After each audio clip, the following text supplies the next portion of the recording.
سینسوڈائن rapid action صرف 60 seconds میں آرام دیتا ہے۔ میں ریکمینڈ کرتی ہوں سینسوڈائن ریپڈ ایکشن کا روزانہ باقاعدگی سے استعمال۔ پیشنٹس واپس آ کے بتاتے ہیں اٹ ورکس۔ بسم اللہ الرحمن الرحیم۔ آج میں اپنے ناظرین اور سامعین کو یہ بتانا چاہتا ہوں کہ دردوں سے بچنے کا وہ فارمولہ کہ جو ہم خود استعمال کر سکتے ہیں، جس کے لیے کسی طبیب کی اور کسی ماہر ریومیٹولوجسٹ کی ضرورت نہیں۔ اس میں سب سے پہلے ہے گوشت۔ گوشت ایک ایسی چیز ہے جو خاص طور پر بڑا گوشت ہے اور برائلر مرغ کا گوشت ہے۔ یہ دو گوشت ایسے ہیں کہ جو دردوں کے سب سے بڑے محرک اور سب سے بڑے ذریعہ ثابت ہوئے ہیں وقت گزرنے کے ساتھ ساتھ۔ نمبر 2، واک کرنا۔ واک میں ہمارے لوگوں کا کانسیپٹ ہے کہ آدھا گھنٹہ پونا گھنٹہ واک کریں گے۔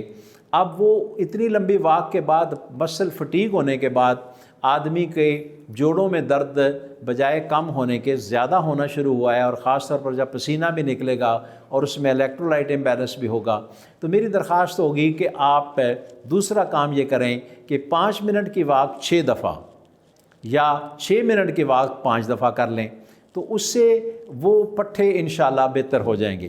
تیسری بات جو سب سے اہم ہے اور جو اسلامی تاریخ کا سب سے بڑا جزو ہوا کرتی تھی، وہ تھی لیٹ کھانا، اور لیٹ کھانے کے بعد فوراً سو جانا۔ پورے کے پورے مدینہ طیبہ میں اور پوری کے پوری جو اسلام کا کلچر تھا بنیادی، اس میں کوئی کھانا عشاء کی نماز کے بعد نہیں ہوتا تھا، تو ایک معمول بن گیا تھا۔ آج کل ہمارے ہاں پہلے کھاتے جاؤ ٹکا ٹک اور اس کے بعد سلمنگ کراتے ہوئے گھٹاتے جاؤ، تو ساری توانائی کھانے اور گھٹانے میں لگ گئی۔ تو تیسری بات یہ ہے کہ کھانا کھانے کے بعد کم سے کم 40 قدم چلنا، جس کو فارسی کا لفظ ہے چہل قدمی۔ یہ بڑے عرصے سے یہ سنتے آئے ہیں اور ہمارے علاقوں میں یہ رواج بھی اس کا ہے۔ تو کوئی کھانا لیٹ نہ ہو، اور اگر لیٹ کھانا مجبوری بن جائے تو اس کے فوراً بعد سونا نہیں ہے، بلکہ کچھ عرصہ چلنا پھرنا ہے۔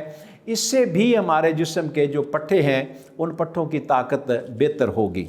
چوتھی بات یہ ہے کہ بہت زیادہ پیٹ بھر کر کھانا، یہ بھی نقصان دہ ہوا ہے، اور ثابت ہوئے ہیں مختلف سٹڈیز میں۔ تھوڑے وقت میں یہ بتایا جا سکتا ہے اشارتاً کہ ان سٹڈیز نے ثابت کیا ہے کہ جب بہت زیادہ پیٹ بھر کر کھانا کھایا جاتا ہے تو جو اس میں چیزیں ڈالی جاتی ہیں مختلف قسم کی، اس میں پروٹین بھی ڈال رہے ہیں، ساتھ ساتھ ہم فیٹ بھی ڈال رہے ہیں، کاربوہائیڈریٹ بھی ڈال رہے ہیں، نیوٹرینٹ بھی ڈال رہے ہیں، تو وہ سارے کے سارے مختلف معدے کے اوپر پریشر ڈالتے ہیں۔ تو چوتھی بات جو میری درخواست ہے کہ کبھی بھی پیٹ بھر کر کھانا نہ کھائیں۔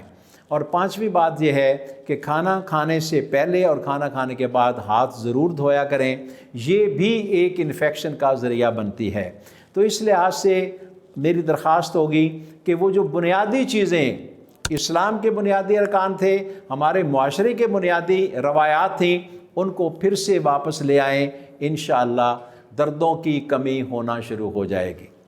پاکستان کے ٹاپ ڈاکٹرز کے ساتھ اپوائنٹمنٹ بک کریں، وہ بھی پیشنٹ فیڈ بیک دیکھتے ہوئے۔ آج ہی اولا ڈاک ایپ ڈاؤن لوڈ کریں۔ اولا ڈاک، ڈاکٹر کا اپوائنٹمنٹ آسانی سے۔